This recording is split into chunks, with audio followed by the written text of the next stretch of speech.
बोलिए एकादशी महात्म्य की जय। लक्ष्मी नारायण भगवान की जय। ओम बंसी विभूषित करानवनीरधावात् पीताम्बरादरुणबिम्बफलादरुष्ठात् पूर्णेन्दु सुन्दरमुखा दरबिन्दनेत्रात् कृष्णात् परं किमपि तमहं न जाने। कृष्णात् परं किमपि तमहं न जाने। ओम श्री परमात्मने नमः। भक्तजनों, आज एकादशी का पुण्य पावन दिन है। इस एकादशी के अवसर पे महाराज युधिष्ठिर ने भगवान श्री कृष्ण से प्रार्थना की कि हे प्रभु, आप तीनों लोकों के स्वामी हैं, सबको सुख प्रदान करते हैं तथा जगत के अधिपति हैं। मैं आपके श्री चरणों में बारंबार प्रणाम करता हूँ। हे देव, आप सबके हितैषी हैं, अतः मेरे एक संशय को आप दूर कीजिए। कृपा करके मुझे मार्गशीर्ष के शुक्ल पक्ष की एकादशी का महात्म्य सुनाइए तथा उस दिन कौन से देवता का पूजन करना चाहिए और उस पूजन की विधि क्या होनी चाहिए, कृपया मुझे आप बताएं। भक्तवत्सल भगवान श्री कृष्ण कहने लगे कि हे धर्मराज, तुमने बड़ा ही उत्तम प्रश्न किया है। इसके सुनने से तुम्हारा यश संसार में फैलेगा। मार्गशीर्ष शुक्ल एकादशी अनेक पापों को नष्ट करने वाली है तथा इसका नाम मोक्षदा एकादशी है। इस दिन दामोदर भगवान की धूप दीप नैवेद्य आदि से भक्ति पूर्वक पूजा करनी चाहिए। अब इस विषय में मैं एक पुराणों की कथा कहता हूँ। गोकुल नाम के नगर में वैखानस नामक राजा राज्य करता था।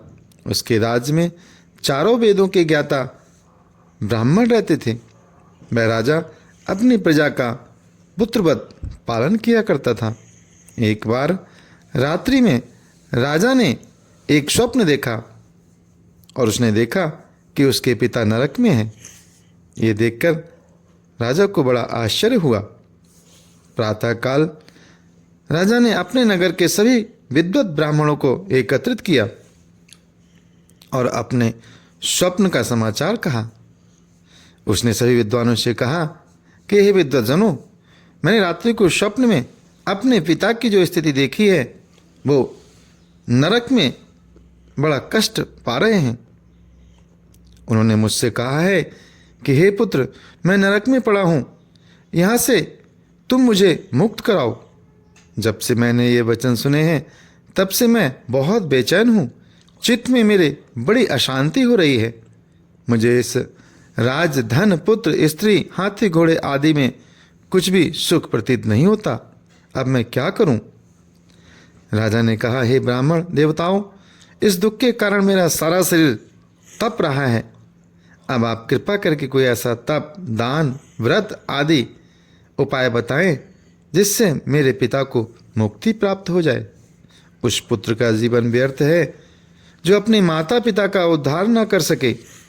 एक उत्तम पुत्र जो अपने माता पिता तथा पूर्वजों का उद्धार करता है, वह 1000 मूर्ख पुत्रों से अच्छा है। जैसे एक चंद्रमा सारे जगत में प्रकाश कर देता है परंतु हजारों तारे नहीं कर सकते।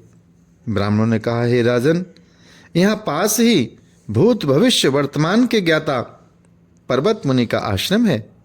आप उनकी शरण में जाइए, वो आपकी समस्या का समाधान अवश्य करेंगे।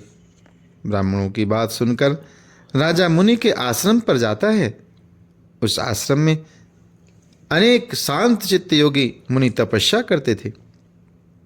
उसी जगह पर्वत मुनि भी तपस्या करते थे। राजा ने मुनि के सामने जाकर साष्टांग दंडवत प्रणाम किया।